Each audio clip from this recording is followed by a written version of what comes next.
Good day, welcome. I'm Derek Fildebrandt, publisher of the Western Standard. Today is February 26, 2026, and you're watching The Pipeline.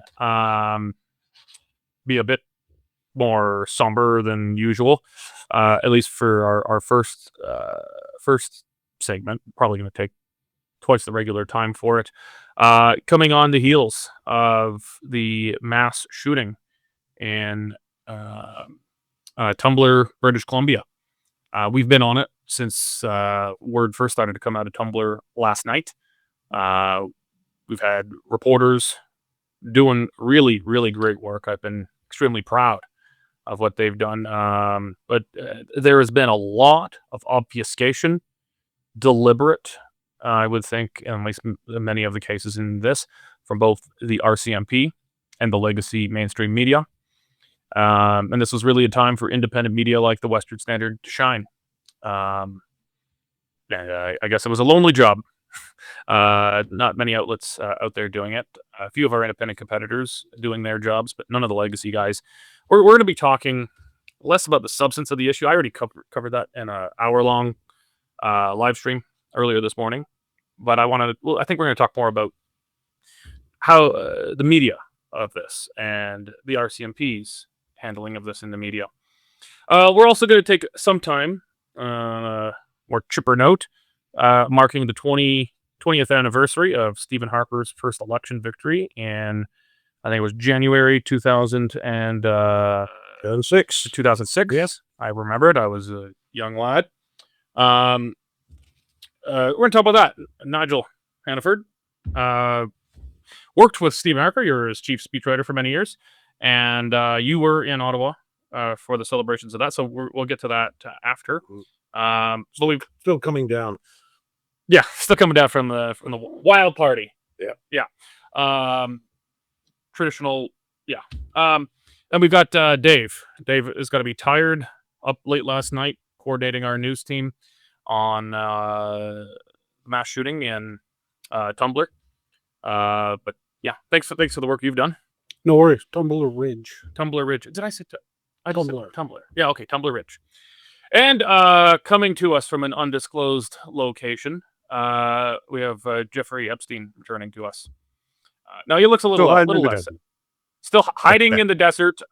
I believe playing Fortnite. You're in between a game of Fortnite, right? Yeah. That's right. Yeah. Okay. Secretly controlling the world. Yeah. That's less crazy than it sounded not long ago. It's less crazy. Less crazy. Okay. Okay. So I don't want to really spend much time on really what everybody knows, but I guess Dave, maybe just set up. I guess Western Standard and a few of the other independent media. Really zero legacy media have done anything here. Their excuse has been, well, the RCMP have not said, therefore there is no news until they say. That sounds like the opposite of what a reporter's job is to do. It's to verify what official sources say, and then when you suspect that there's more to the story, go out and find it and corroborate it with multiple sources, multiple different facts. But the media have just been totally silent and just said, it's not our job to actually find anything out. Our job is to passively pass on what the RCMP tell us. And the RCMP have said very little, beginning with the identity of the shooter yesterday. Yes, it's been a strange 24 hours. Right from the start, the RCMP some strange language. They initially said the suspect was a woman in a dress, and then they referred to as a gun person. I've never heard gun person. I don't think you have any. It's a new word. Right? Gun person. So obviously the red flags were raising, and we did as our job is to do, is to dig into it. We found the identity of the shooter. We confirmed it with several sources, and it turned out that the 18-year-old had been transgendered. He was RCMP confirmed today that he was born a male and started to become transgendered about 6 years ago. and they referred to him as she throughout the press conference. Mhm. Always she. She did this. She did that. They didn't want to And dead name the shooter. no, and they were asked about it at the press conference, and they say, "Well, that's what the shooter was. That's what the shooter identified as a woman." So you eloquently put it in your rant, all the statistics for a trans shooting, and they're quite extraordinary. And yeah, you're right about the if the mainstream media had wanted to do it, they could have done it quite easily. But this story confused them and scared the hell out of them, and they just didn't know how to handle it, so they didn't. They just left it until the RCMP finally came out and said it, Mhm. and they didn't say it in the release. They had to be No. questioned about it. So, yeah, Nigel, when this happened last night, I mean, they said it was a woman in a dress. And then the RCMP, that was in the alert that went out on people's phones. And then the RCMP said in kind of a brief little, in a little kind of press conference, they said it was a gun person. And immediately, suspicious minds say, this is a bit odd. I didn't know the stats at the time, but like I've pretty much never heard of a female mass school shooter. It happens, but it is exceedingly rare. Yeah, well, there was one case in the United States 2 years ago. Yeah, that I recall. It pretty much doesn't happen. I ran some numbers on it. I want to fine tune a bit more, but the number is I was able to come up with is in the last decade for mass school shootings. Mhm. So there's different ways you can weight the parameters around this exercise, but I ran the numbers on likeliness of committing relative to their size of the population of committing a mass school shooting. For males, they are 1.4 times more likely than the average student to commit a school shooting, mass school shooting. Females are 0.1 times more likely, which means much less likely than the average person. So credit to ladies. Okay. Females who identify as males are 18 times more likely to commit a mass school shooting. And males who identify as females are, I think it's, if I remember correctly, 54 or 58 times more likely. So, we're seeing, as I talked to, we'd all gone home at this point. I called Dave and I said, $20, this is not a woman. Like, it's just, Dave did not take me up on the bet. It would have been throwing good money after that. But we knew. And so we got our team on this. We had Jared Yager in BC. We dragooned some others from Calgary and from Saskatchewan onto this story. And we pretty quickly found from multiple sources that we got the name of this person. It goes by Jesse Strang. The RCP today said it's Jesse Van Rootselar. There's some confusion about is maybe using a maiden name of a mother or a father. There's some confusion around the legality of it, but this person seems to go by Jesse Strang. We were able to get the name, and we were able to confirm that no, this was not a woman in a dress. That was misinformation from the RCMP. They deliberately obfuscated around this, and they didn't mention the real sex of this person until asked about it at the press conference. They didn't even proactively say it. They really downplayed it. But the media, like the CBC, has a $1.4 billion budget roughly. They have helicopters. They brag they're on the ground there first. There was no curiosity around finding this at all. They should have beat us to the punch. They're reporting it now that the RCMP have said so 15 hours later.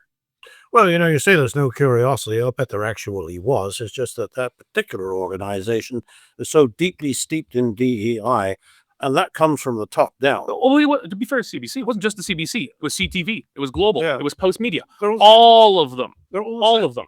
I mean, remember that hassle I had a couple of years ago with the prayer breakfast? That wasn't. That was Global. They all have this fixation about trans, and this is the thing they care about. And what's really going on is sort of secondary.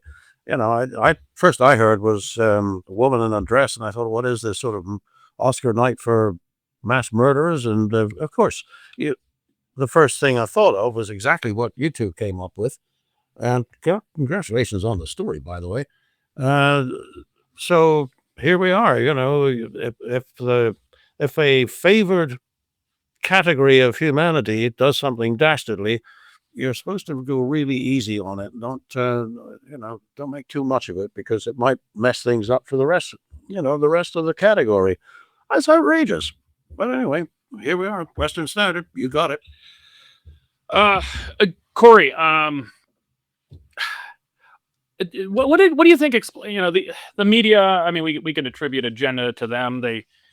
They could have gotten this before us. I mean, like, we were working with contacts in the area. We were actually able to get some people working for us on the ground in Tumbler Ridge. We've actually got some of our regular full-time reporters on the ground now there. I think they've just arrived in the last couple hours.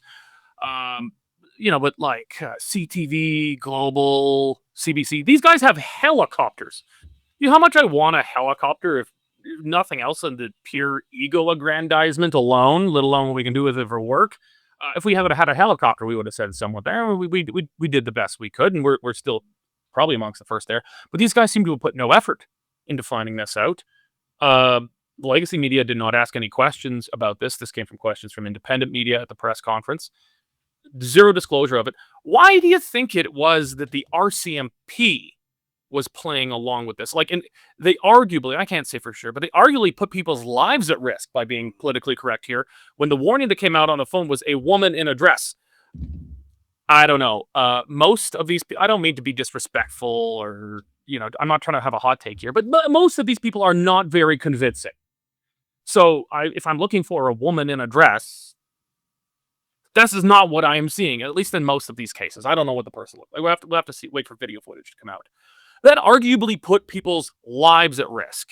And then later on, they're inventing terms like gun person. They don't proactively disclose it. We've been asking them for a day here nearly. They're not telling us. Why the hell would the RCMP go to such lengths to protect this person's mental illness delusions, even after they're dead? Yeah, well, they're terrified. They really are. The media, the legacy media, the RCMP, they're terrified. They're terrified of being labeled anything but what the woke standard is, even when relaying outright facts upon things. And that's what's happened with, decades of DEI hires, people getting into senior bureaucratic positions within police forces, people, the communications positions, people getting into those positions in legacy media. We've seen some pretty senior legacy media members canceled over stepping over the wrong line. Look at Wendy Mesley from the CBC. I mean, you'd think somebody as established as her would be cancel proof. She was ruined. So there's a culture of terror where they would set aside facts rather than take a chance on accurately reporting on something if it involves anything in those hot button areas, particularly trans. And as you said, when it was breaking, that's when facts have to matter. We saw that not too long ago with a sex offender in Edmonton who'd been released, and the Edmonton Police Service issued a warning saying this person's a high risk to reoffend. This woman is a high risk to reoffend, and it had a woman's name. And unless you clicked on the article and you opened it up and saw the man there with 5 o'clock shadow who was a repeat sex offender, you would actually be looking for a woman. Well, you're not making anybody safer by lying to them and saying otherwise. But again, they feel that if a person identifies as such, as contrary to reality as that may be, we must refer to them as such. And it's doing a disservice to everybody. As you said, too, when you pointed out the statistics, I mean, it's a microscopic, thankfully, amount of people who decide to take up a gun and start shooting others. But we want to look for precursors and what may make somebody a little more likely than others to be, have that inclination. And clearly there's some mental instability with trans males to a degree that makes them more inclined, which again still puts them perhaps at 1 in 1,000 versus 1 in 55,000 for everybody else. But if we're going to actually think about trying to prevent these things, then we have to look at things without political correctness, with an unvarnished view, and see what the heck led up to this. And as long as legacy media and the police are going to wrap themselves around hiding facts through political correctness, we aren't going to get real answers. Nigel, I guess that's why we should ban hunting rifles, right? Yeah, or shotgun. This is a shotgun. Yeah. They said long gun. It's unclear. Well, it's unclear. It was a hunting rifle or a hunting shotgun. Hard to say. Yeah, that would make a difference. Look, to your point, Cory, about why these things happen. Earlier this morning, I was chatting with somebody I worked with in Ottawa all those years ago, and we were talking about the DEI culture in the Canadian Armed Forces. And I was hoping that maybe there would be a change of heart within the armed forces now that Mr. Carney has made it very clear that he cares about military matters. I mean, Mr. Trudeau did not, said he didn't. Mr. Carney's message is that he does. So what about the warrior culture? Are we going to get that back? And my friend, who you can see on the Hannaford show tomorrow night, says, look, this stuff is at the top. It comes down from cabinet. It goes into the senior levels of the bureaucracy that looks after the military. And by the way, bureaucracy is the work. I look after the RCMP as well. And they are committed to it. They didn't get the top job by saying that they disagree with this stuff. So they own it and they will see that it is enforced. That's why the RCMP won't come right out and say what every one of us now knows. A troubled young man. And by the way, so I have all kinds of sympathy for people who have to deal with this particular persuasion, but that's why they won't come right out and say, look, we had somebody who went off the deep end here. Terribly sorry. There was a young man. He wanted to be a woman, and he went out and shot people. There's the story. Now, I want to know, obviously mentally challenged or mentally disturbed. RCMP said they'd been to his house many times, including on firearm complaints. They've seized the They've firearms. seized firearms before. They've taken them away and locked him up under the BC Mental Health Act. Obviously, they knew he was problematic. So how did Jesse get his guns? I'm sure that's going to be part of the investigation. He apparently had a license, but it expired in 2024.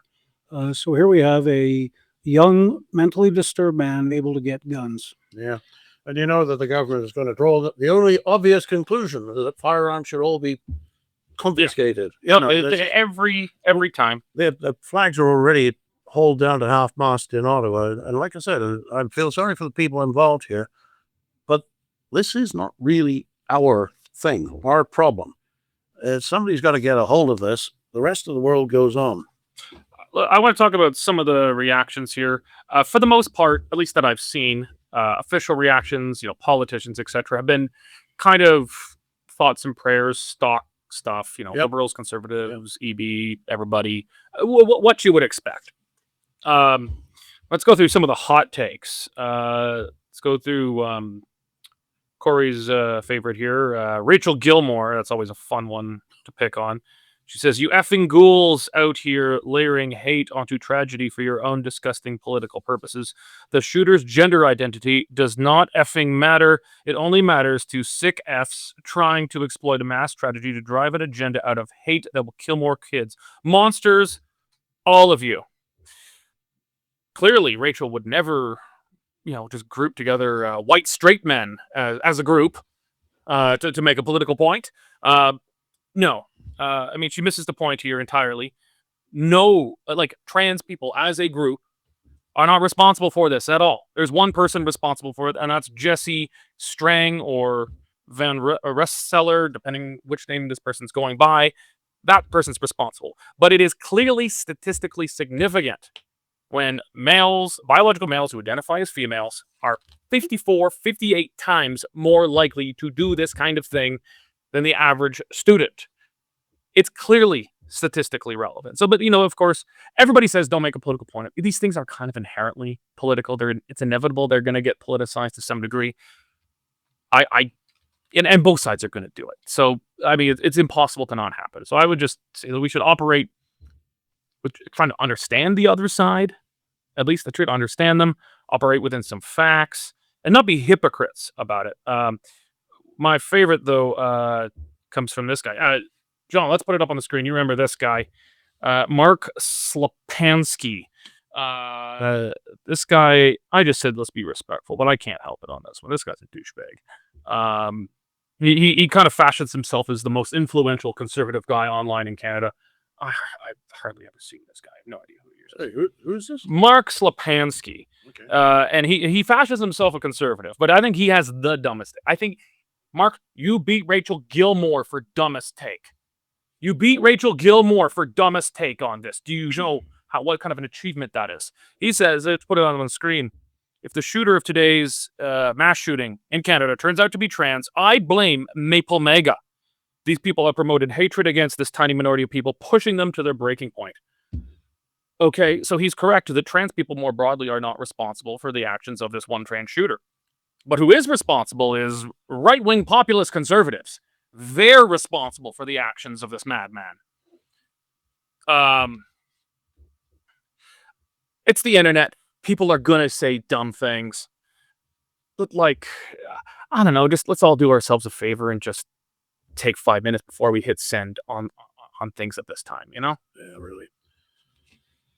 Yeah, that's. I'm afraid that. Do you think anybody would read Miss Gilmore if she didn't utter profanities? Because when you take the F words out of it, there's not really much there. Well, fuck you. Yeah. I mean, Like, okay. I mean, well, okay. When you're upset, sometimes you drop an F-bomb. I mean, she has 3 in one tweet. It's yeah, I mean, it's a lot of There's it's a lot of certain fucking category of people like her.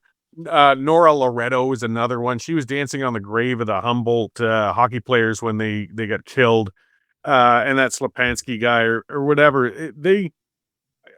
Well, with Nora and that Slepansky guy, I think they do it purposely to get clicks. I think Rachel's actually kind of just special, but she doesn't learn. She's incapable of learning. She doesn't seem to care with the pushback she gets, and she inflames things and actually causes the problem she says she's trying to prevent.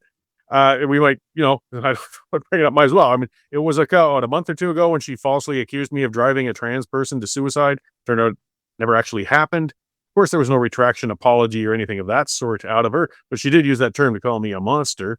I mean, I may be a monster over eating that Kit Kat bar like I did the other day, but she's got no principles, no guile. And we have to remember in this modern world, though, between those 3 accounts, there are a couple 100,000 followers. So they do have an influence and an impact. And that's frustrating. People say we should ignore them. I wish we could. But when they spread stuff like that to such a large audience, we do have to pay attention to them, if only to just remind people not to listen to them. Yeah.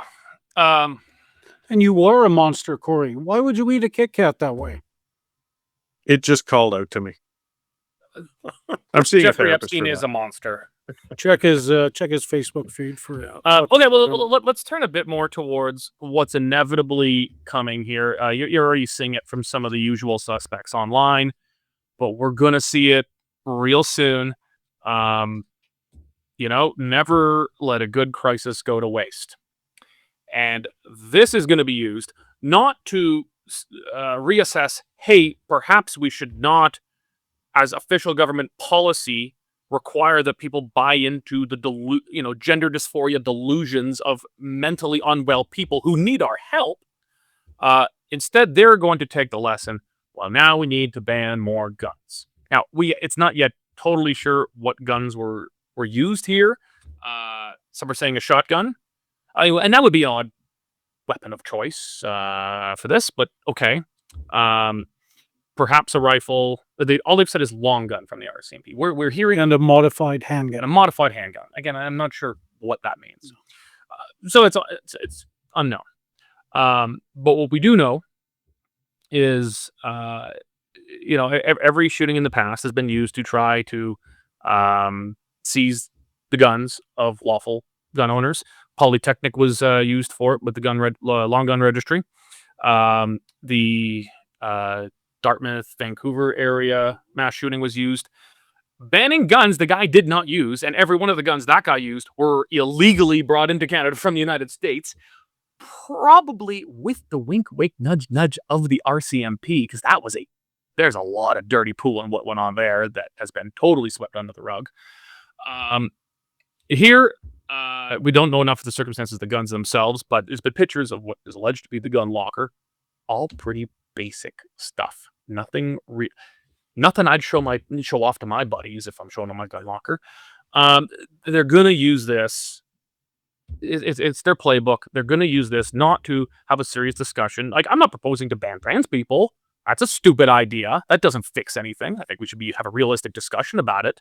We should not ban psychologists from having them ask real questions of their patients, like, are you sure you're really a woman? That's what I'm proposing there. But they're going to take it completely on the opposite side, Dave. They're going to use this to come after guns again.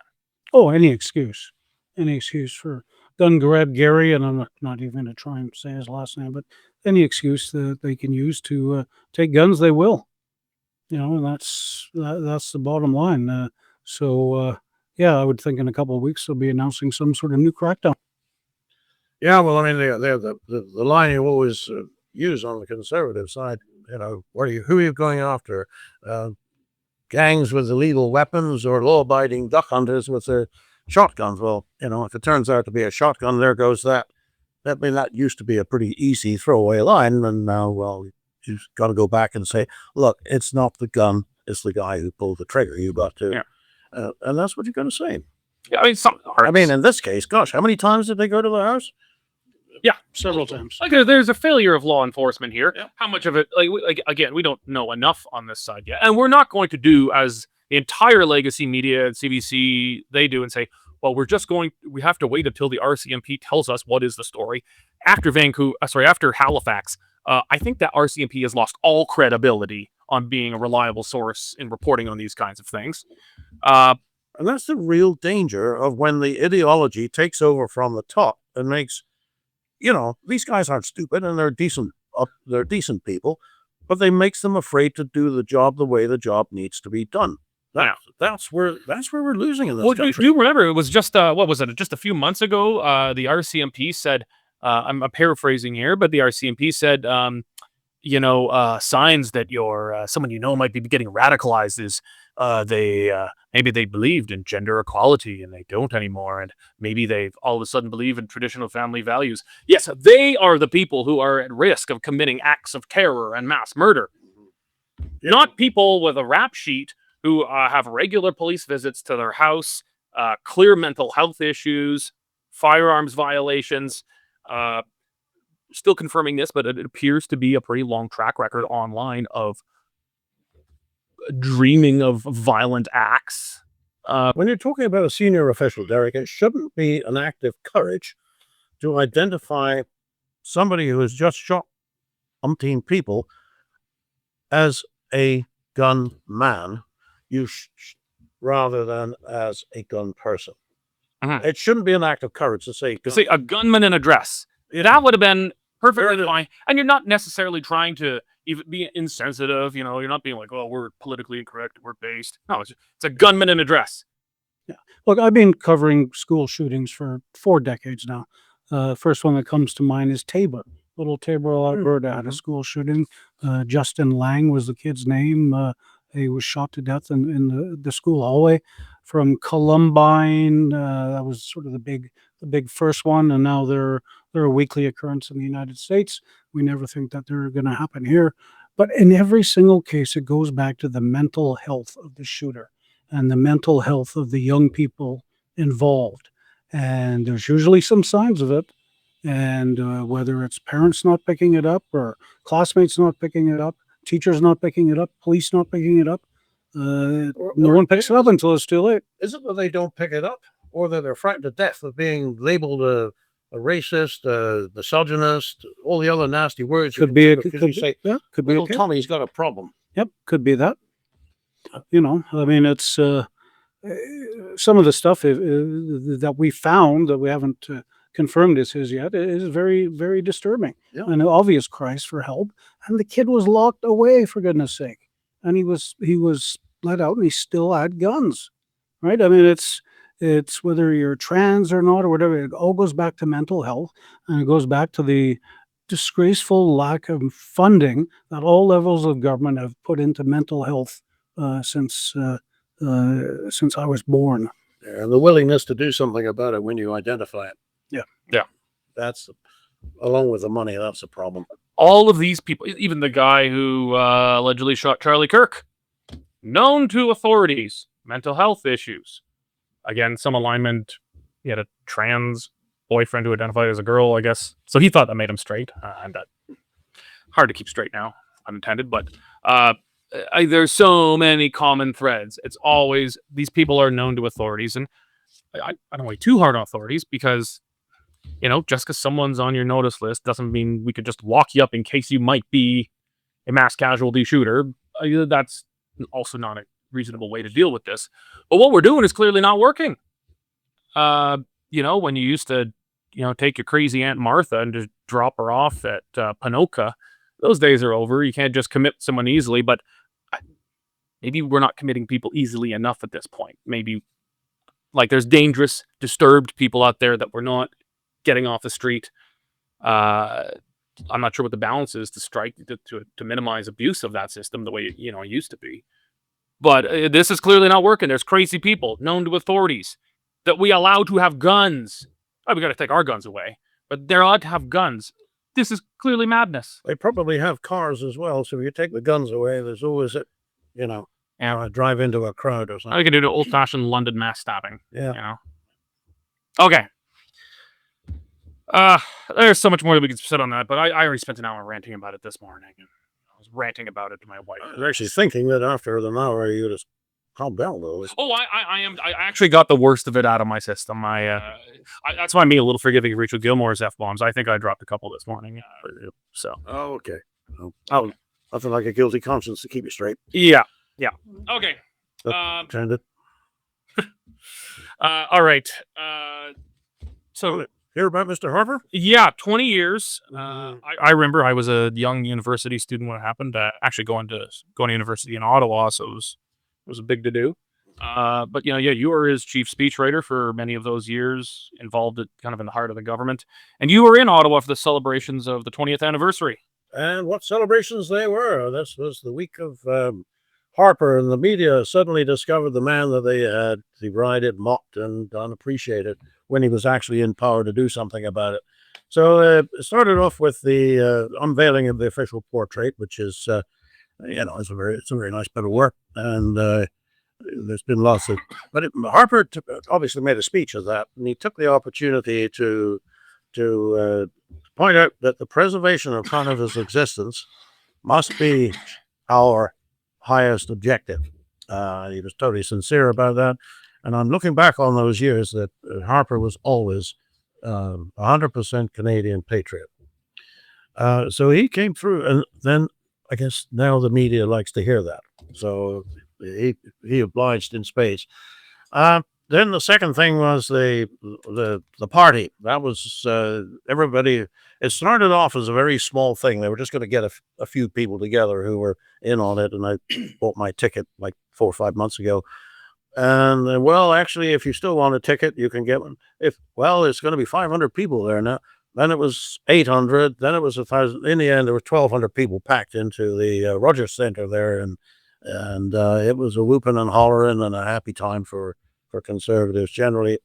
And Harper made a very interesting speech that I had nothing to do with it, by the way.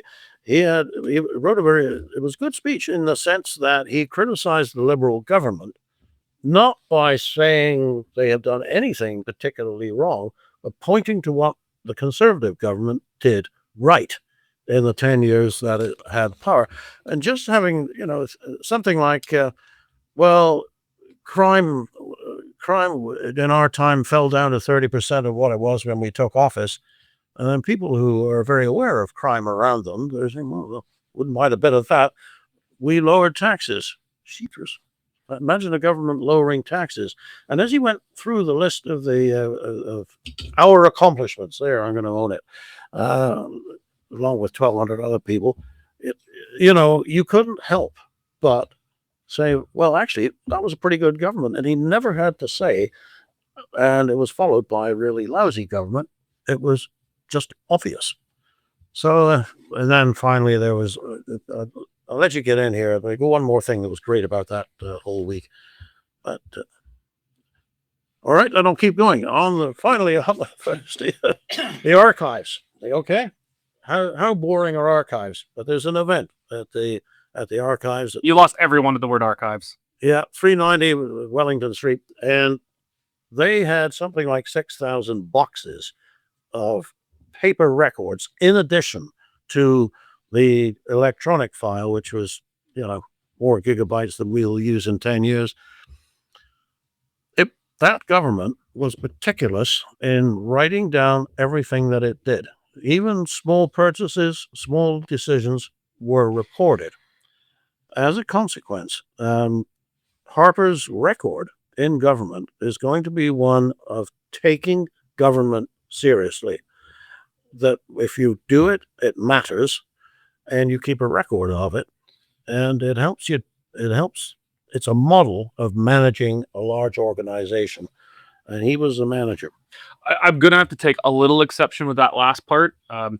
2006, I was a wee intern working on Parliament Hill. Mhm. Brought the interns in to the Prime Minister's office. We're all in awe of this building, the Langevin block. And I forget who it was. I wouldn't say their name if it was. It's kind of confident. But kind of Chatham House rules on this thing. The first thing we were taught, the very first day, was if you don't want to see it on the front of the Globe and Mail, don't write it down. That was the first lesson on the first day. And I'm sure you were taught that. You were actually right about that, and that was part of the narrative. I didn't want to get too lost in the weeds with it, but there was a time about 18 months into the administration, or the ministry, as we should properly say in Canada, where this isn't working, guys, and there was a change in chief of staff, and after that, the situation that I described came in. Okay. So All right. you're actually right. Yeah. On that.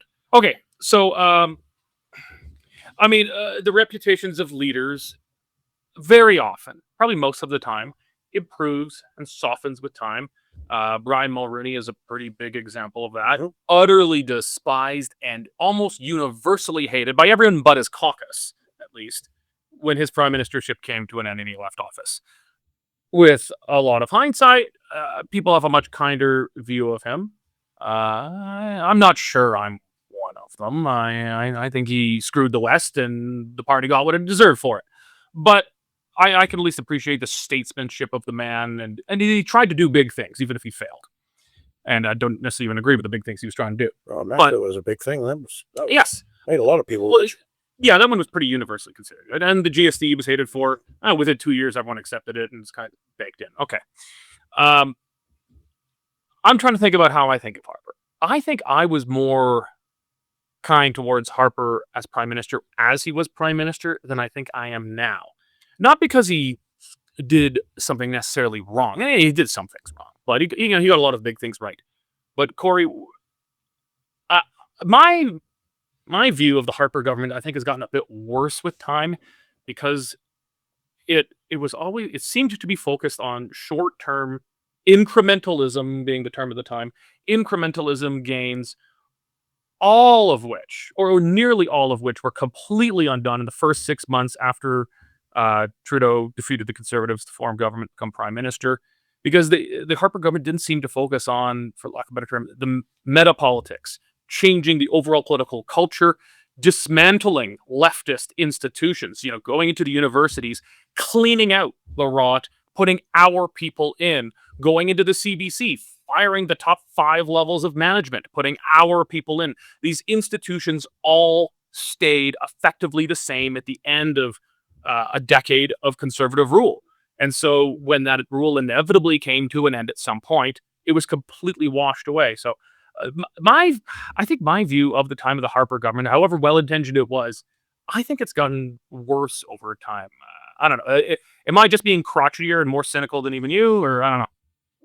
Well, maybe a little. And I think part of it, maybe the Harper administration had some optimism. I mean, they didn't have a crystal ball to realize after they're finished, it would be 11 possible. Who knows if we're ever going to get another conservative government back in again. I mean, it's been over a decade. And, we got the most woke and, terrible of leaders to follow up with them. If they'd have known that and had a crystal ball, it would have been more like, well, let's get in and get everything done while we can before we get thrown out, so that it is more difficult for them to pull that loose. But they thought incrementalism will get them there, and they just didn't have the time to follow through long enough to make those changes a little more entrenched. I mean, part of it was too. I remember, the lost elections and things like that. It was that incremental drift towards the left what brought them within electoral viability within central Canada. Those are the factors that lead me into being the independent supporter I am. The futility of trying to get responsible government in this country, and the efforts that the Harper government had to do to get there, and then couldn't follow through once they got there. So I don't fully fault them for it, but when you look at it with hindsight, and I'm pretty sure, Mr. Harper, if he'd known he was only going to get that one shot, probably would have thrown in some bigger changes before he left, but they were hoping for more. Yeah, well, I think this is the problem with every politician. They kind of assume, for the most part, that they're never going to lose. That's why no one actually knows really when to. Brad Wall is maybe one rare example of knowing when to leave. Like, you leave on a high note. No one does the George Costanza and leaves while everyone's applauding and laughing. Everyone waits too late. It's almost universal, but everyone seems, and I remember the attitude in that government. It was, Justin Trudeau's a joke. Of course, we all thought he's a joke, but they thought, we're never going to lose. We're going to govern forever, so we'll just continue small, slow incrementalism, and we'll just continue that for all time. We're the new. The feeling was, we are the new natural governing party of Canada. Well, there's a certain amount of truth to that, and let's face it, in 2015, and for the 10 years that followed, Mr. Trudeau actually was a joke. It's not that we underestimated or misestimated him. It's just that we underestimated the willingness of Eastern Canada to vote for a joke. To your point about the incrementalism, though, I also have to say there were limits to what could be done in a minority. The kind of slash and burn that you're talking about there. We all wanted to do it, but you had a minority government. But then they got the majority. I'm with you. I bit my tongue for years voting for them when they had minority, saying, just wait till we get our majority. Yeah. They got the majority, and then not much changed with the majority. I felt like they just wasted it. But if I may indulge a very brief anecdote, maybe at the expense of my parting shot. I had a conversation with Mr. Harper in 2001 when he was contemplating going for the leadership of the new entity, the Reformed Canadian Alliance. And I said, why would you do that? You're in the National Citizens Coalition. You've done a great job. Everybody respects you, listens to what you say. He says, I want to lead this country, and I want to see if good government is possible. And I would put it to you both that he demonstrated between 2006 and 2015 that good government was possible. Lowering taxes, stimulating industry, fighting crime, all those things. The Northern, this was good government, and it just wasn't exciting enough for the Canadian people, and there we lost. Yeah. Okay. I don't think we'd be having the tariff troubles that we're having now if Harper was still in power. No, I don't think there'd be two major independence movements pulling this country in three different directions right now. That much I could say with relative certainty. Okay. So we'll put a plug in the main ones. We'll do our parting shots. Dave, you actually didn't get in on the last segment, so you get the first parting shot. Got to give a shout out to the world's best football team, Seattle Seahawks. A massive crushing victory over the New England Patriots on Sunday, and the building of a potential dynasty there. That game sucked. Hey, the right team won. That's all that matters. I didn't really have a dog in the fight. I technically rooted for them because I had to pick someone, and I was like, it's popular to hate the Patriots. I'll hate the Patriots. But just a bad game. That's defense, stifling defense. It was like World War I, and everyone just sat in a trench. No one scored any goals on the other side. It was just it was the Battle of Verdun. Defense wins championship. Terrible game. Okay. Cory. Just to rub it in a little more and reiterate, the direct democracy legislation is working. As reported in the Western Standard, the petition to end funding for private schools in Alberta failed dismally. Another union initiative abusing the system.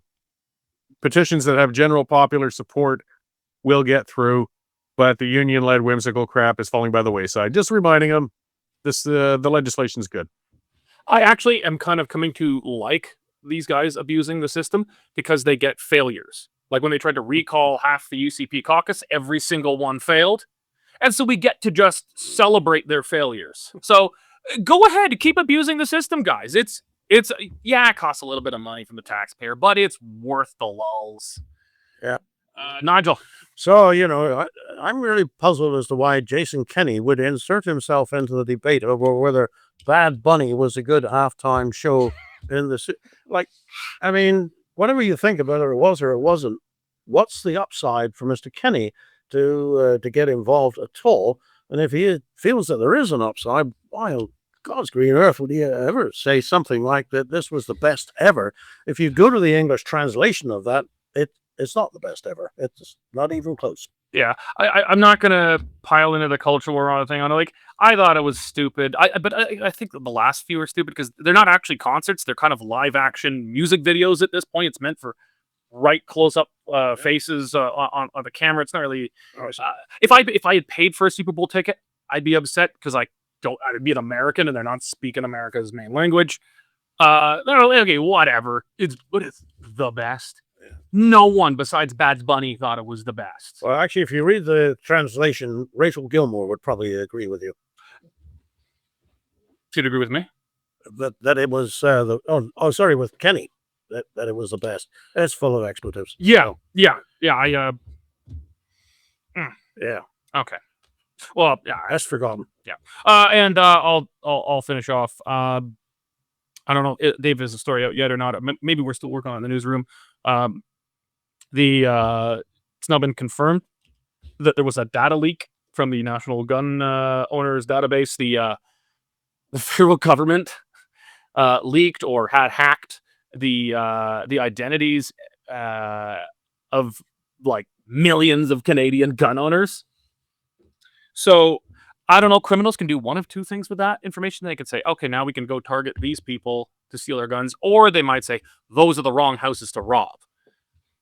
Either way, we can't trust these people with absolutely anything. If they can't keep the identities of registered gun owners in Canada, yeah, I don't think we should give them any more powers on this. In fact, if you don't store your firearms exactly according to regulations, and for the most part they're reasonable, but it depends. In some circumstances it's not, but for the most part it's fine. But you get charged if you don't store your firearms appropriately, and they're pretty serious charges. I think the federal government should be charged with unsafe storage of firearms data. Amen. Charge them. Okay, Dave, Nigel, What fun. Cory. Thank you very much. And John on production. Thank all of you for joining us on the pipeline today. Kind of a tough one to go through at some parts, but we're going to be living with this story for a while. And you know what? We're all probably going to move on from it way sooner than we should because we're all just totally desensitized and living in a 24-hour, 24/7 news cycle. That's the sad reality of it. We're all going to move on to something shiny soon. And that's bad. But anyway, thank all of you for joining us today. Remember to support the work we do and to get all access to Western Standard content, go to westernstandard.news, click on subscribe. It's $10 a month or $100 a year to support our work and get unlimited access to everything the Western Standard does. Thank you very much for joining us today, and God bless.